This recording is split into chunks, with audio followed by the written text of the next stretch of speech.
Deborah, with her 30 years of being an entrepreneur and creating over 7 companies, knows exactly what it means to accept the mission.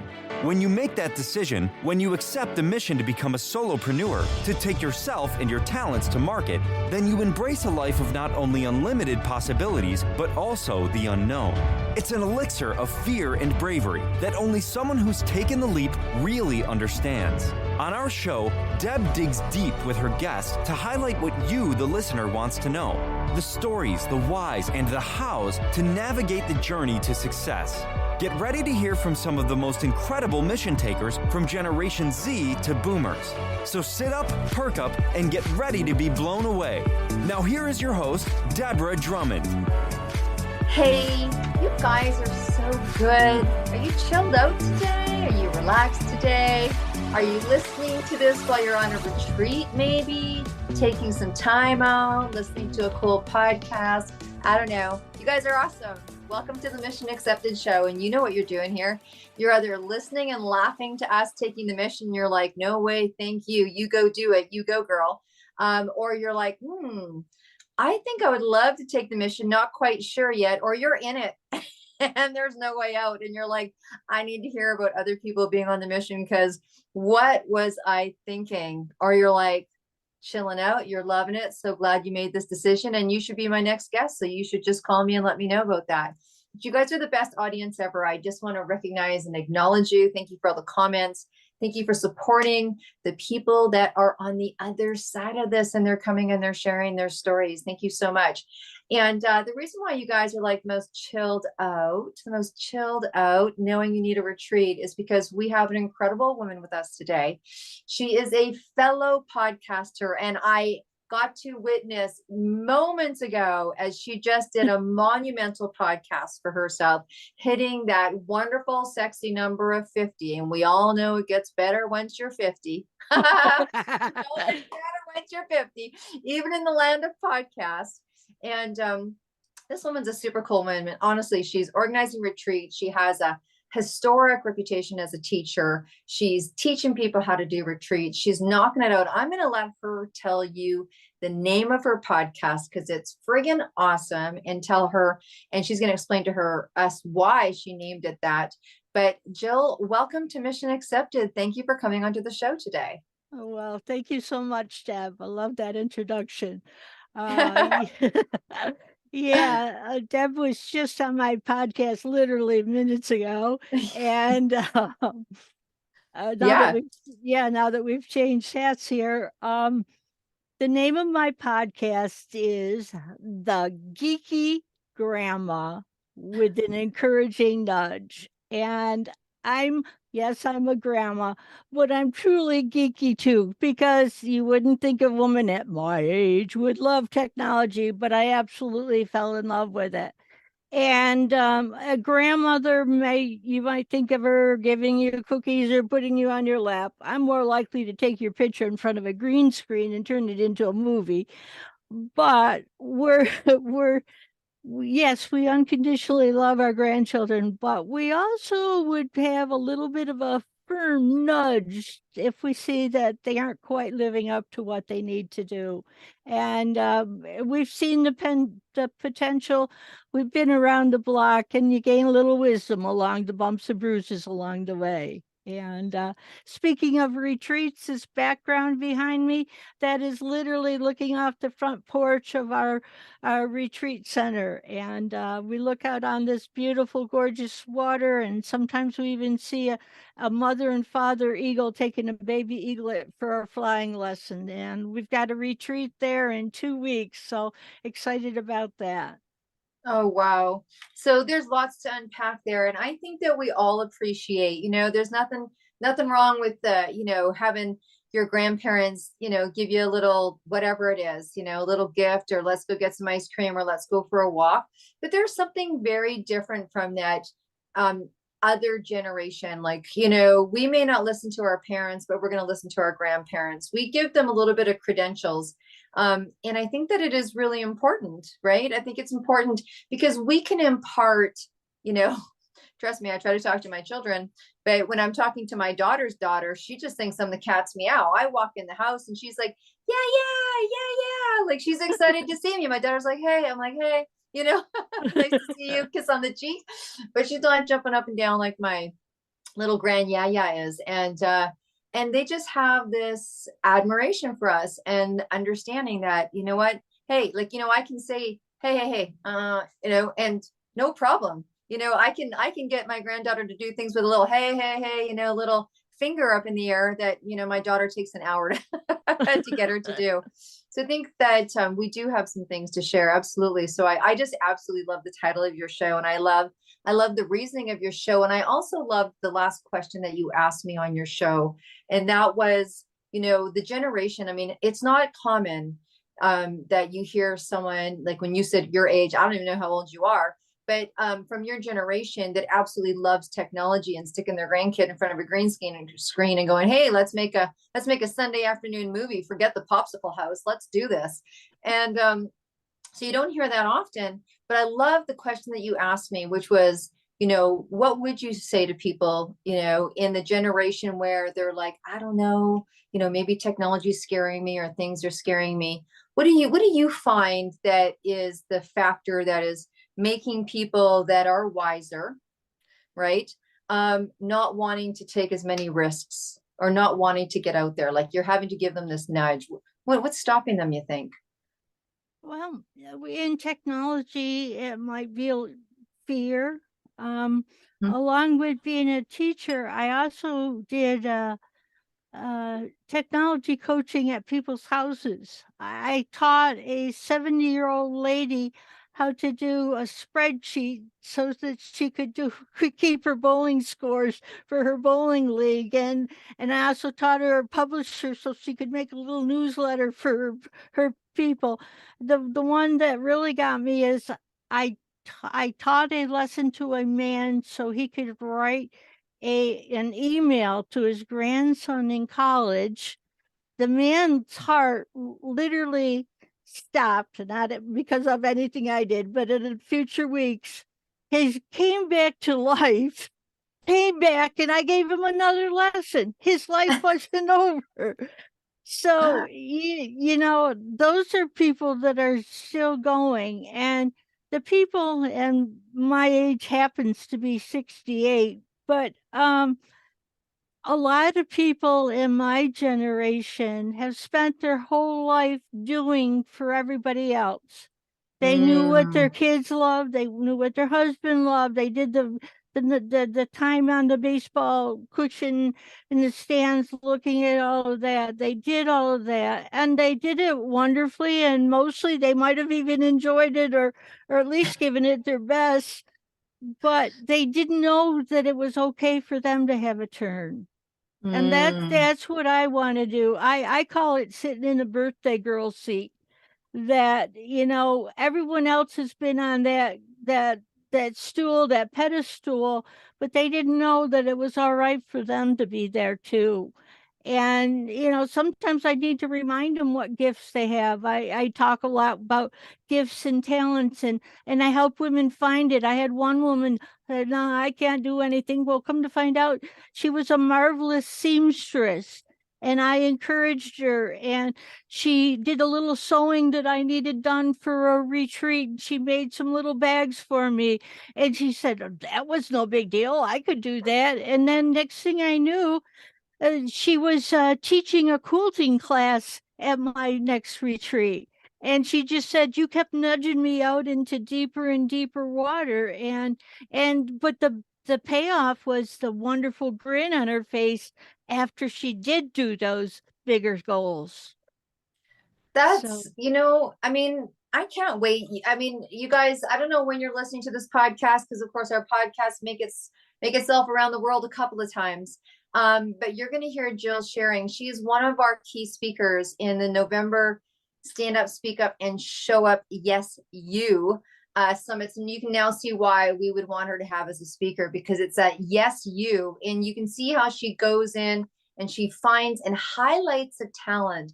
So many of us don't recognize yourself. And same thing. I mean, it was a very different time, you know, it was a very different time where it was a lot of serving other people and being the best we could. And not always, I mean, I even think the best of us that might meditate or might have gone through that process still forget about the parts of ourselves that that should shine, that we should recognize, that we should honor. And I think a lot of times we take it for granted, right?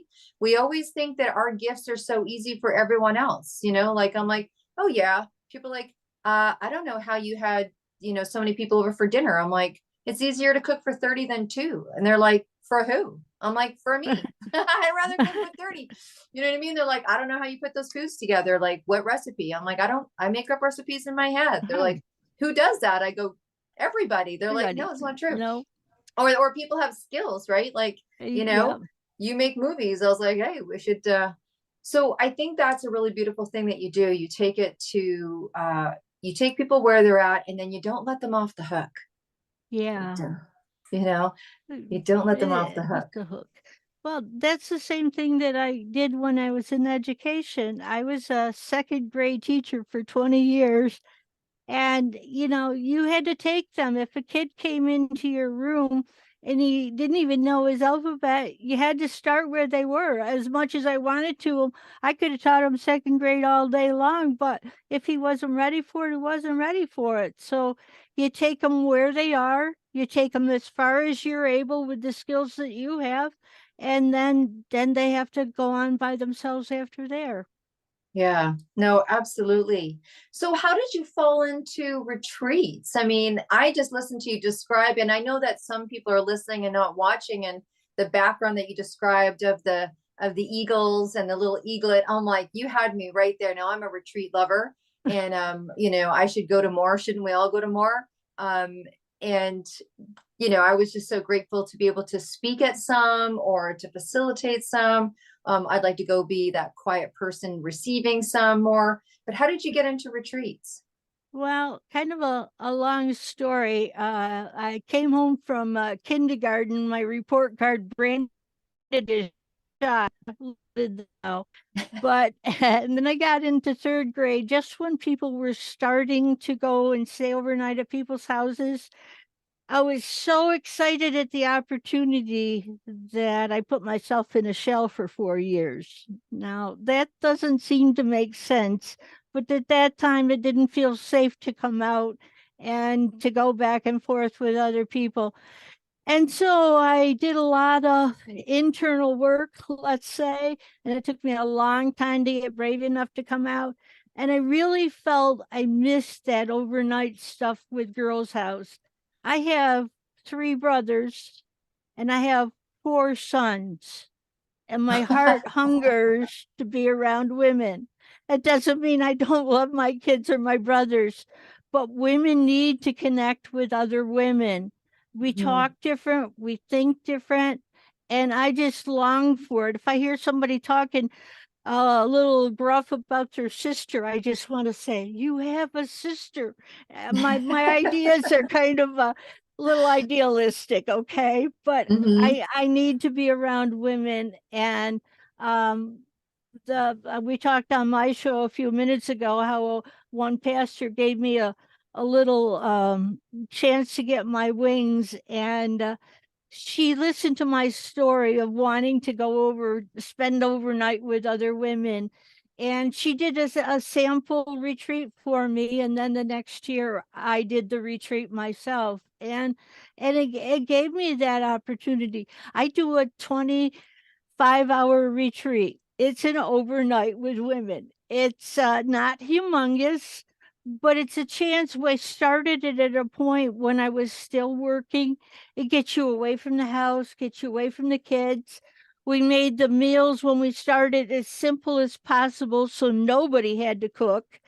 And we did it the best we could. We even started out, you bring 3 items of food and that pays for your weekend. We did whatever it took to get the women there, and we did them in local churches and slept on the pews. So, you know, we started where we were and we did what we could. And I had been in teaching about 10 years when I realized my heart wasn't in it. Now, that sounds horrible because you would think that's where a woman's heart ought to be, but I needed to be around women. When I Mm-hmm. was with the little kids, I felt people taking, but when Mm. you're around women, we all give to each other.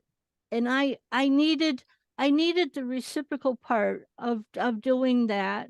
And I stuck it out through I got my was able to get pension, but that's giving me the opportunity now to run a business and not have to worry. And so that's where it was. I just fell in love with it.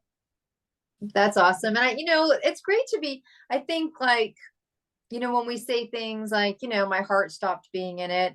I mean, there's no shame in that. I think we all have a season. Like, things are brought into our lives for seasons, which is why I think, the allowance and the word entrepreneur. And I always say it's an entrepreneur that can't say no, but it's also allowing that you can love two things at once. One thing doesn't have to override the other, accepting that there's many steps we take in one career to take us to our next step or to show us.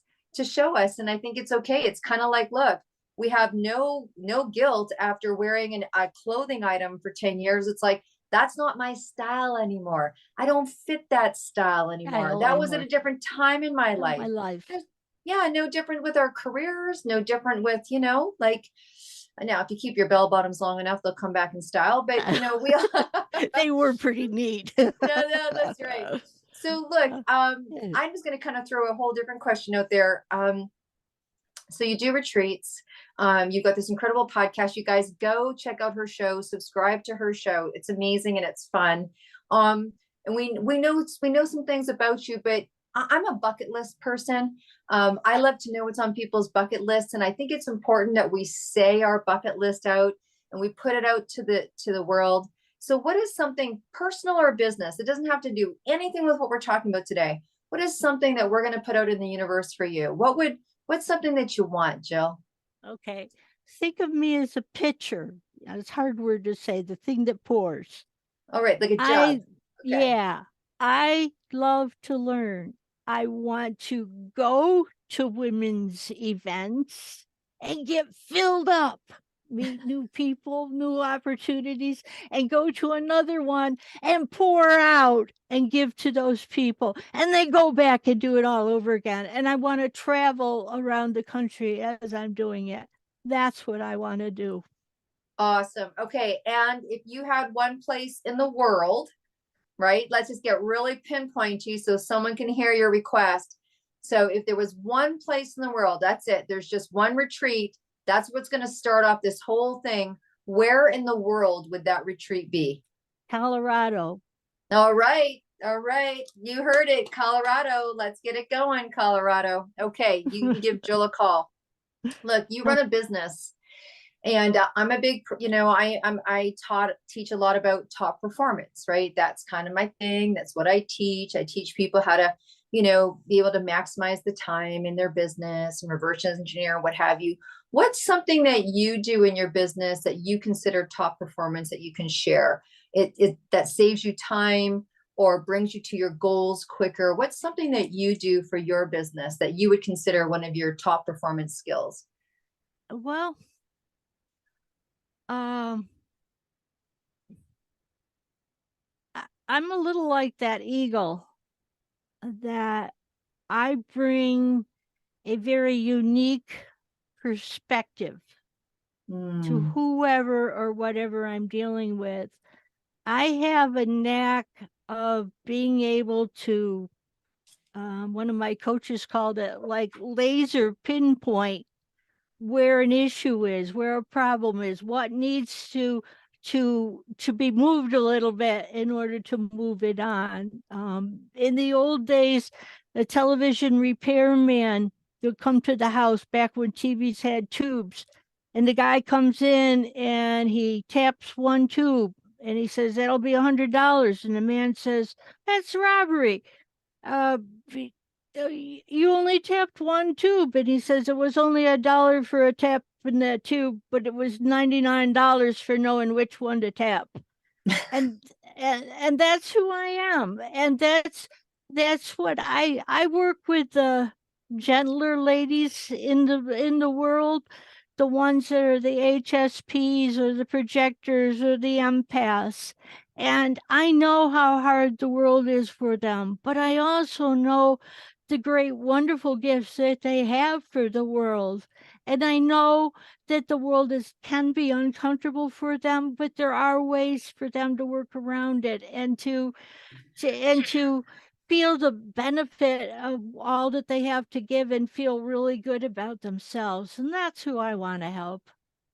Awesome. Awesome. So, your top performance technique, or your advice for people is really being able to tap into where you see the biggest problem. What's gleaming, kind of deal with that, find a way to find a solution to that.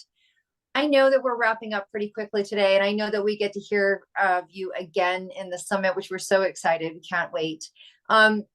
Is there anything, I have one last question that I want to ask you, but is there anything else that you want to share? Please, when you're sharing, please mention your podcast name.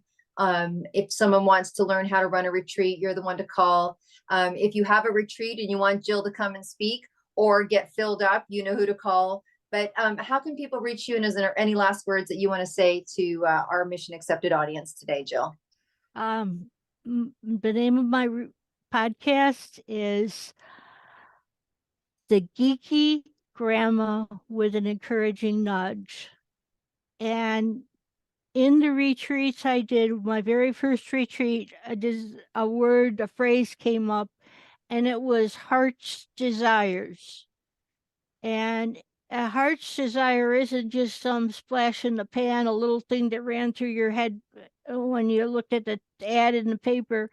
But that's something really deep, really personal that nobody else knows about you. That's what I want to ask you. That's a mission I would hope your ladies do, is to go for that really deep heart's desires and go for it. You can do it. I know you can. Awesome. Okay, so one last question, completely off topic again, is I love music. My audience knows that I'm going to be, walking in Ireland with my girlfriend, Corrine, to raise money for the music community, and everything that music does to us, we want to be able to give back. And so if that appeals anyone, you want to hop onto that party wagon. We've got some incredible auctions that we're doing. If anyone wants to donate items or gifts or services, we're going to be able to put that all out there and raise some money for this incredible cause. So outside of doing a plug for They Did It tour, I wanted to bring us to the power of music. And the power of music is so powerful. You talk about being nudged. People are nudged by music. People are inspired by music. People are moved by music. People dance around their living room when no one's watching to music. But here's what I want to ask you. So you're on your way to a desert island. Maybe there's a retreat there, maybe not. But you've got one suitcase and it's you, and you only have room for one album. And that's it. So you're onto this desert island for the rest of your days. What album are you going to take with you that you could not imagine not listening to for the rest of your days? I would bring Anne Murray. The world sure could use a little good news today. Wow. Oh, Anne Murray, welcome to Canada. Oh, welcome to Canada. Our Canadian Anne Murray. She's amazing, right? So absolutely. Yeah. Canada's in the house today. Jill, what a pleasure to have you on your show. We're so happy that you were here today. Thank you for showing up. And we know that we're going to see you again. And audience, thank you as well for showing up. Please share with us your comments. If you want to be part of anything that we've talked about or anything that Jill's talked about today, you know how to reach us. This is not difficult, people. It's called devdrummond.com. Just go on there and have some fun and reach out. And you also have Jill's information in the show notes. So thank you once again for listening. Thanks for being rock stars. And Jill, thank you so much for being on the show today. And until next time, you guys, which is probably only a few days away because we're talking to a lot of cool people, be well and stay groovy. See you soon. Bye for now.